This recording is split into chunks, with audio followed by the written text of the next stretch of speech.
Bonjour les amis, donc, c'est dimanche donc je suis un peu feignant aujourd'hui donc je vais juste me préparer des pommes de terre sautées comme des frites en fait donc je vais les préparer à l'eau d'abord donc c'est toujours mieux de les d'abord les blanchir, de les cuire un petit peu plus, disons qu'elles soient molles à l'intérieur, encore dures mais un petit peu molles.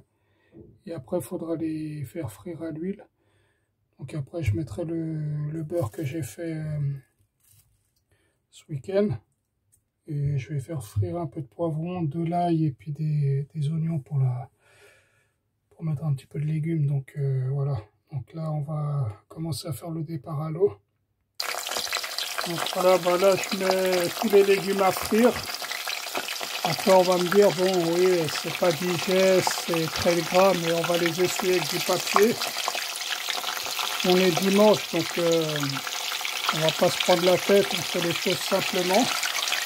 Donc là, les pommes de terre sont dans l'eau. Et c'est très très bon, l'ail comme ça, frit. Avec sa peau, en fait, ça va les cuire et ça fera de la pulpe d'ail. C'est vraiment super bon, quoi.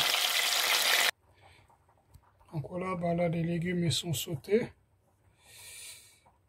C'est un peu gras, mais on essuie avec le papier. Donc, et puis après, ça va, quoi. De toute façon, on fait pas ça tous les jours. Donc, de temps en temps, faut se faire plaisir aussi, quoi. Même si le gras, c'est très très bon, mais faut pas qu'il soit cuit, en fait.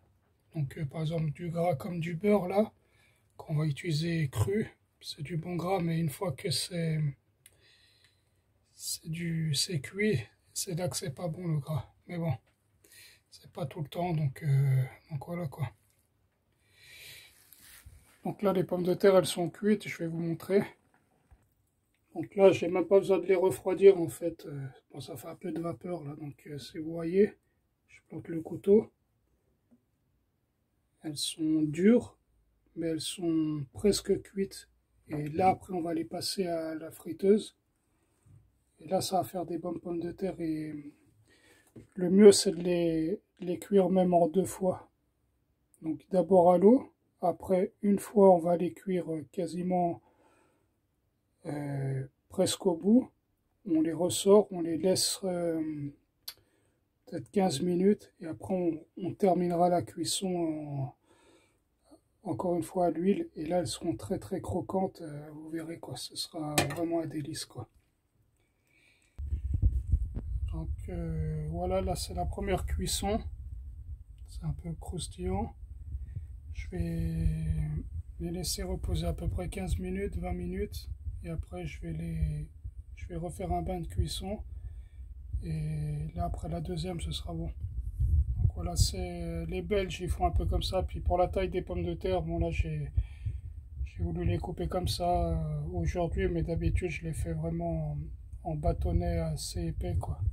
Et j'aime bien aussi garder la peau, quoi. Ça donne du goût. C'est très rustique.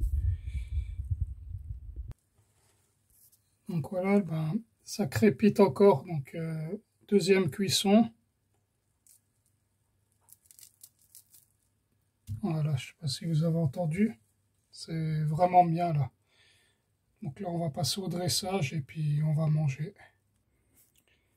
Donc voilà le résultat, le dressage.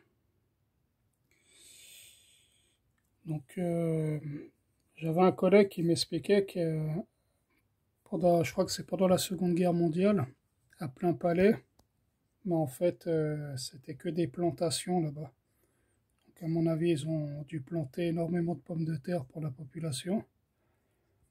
Donc bah, c'est un exemple qu'avec un peu de pommes de terre, des herbes sauvages bien sûr, on peut faire une multitude de recettes et voilà quoi. Les Irlandais se sont sauvés comme ça avec des pommes de terre. Donc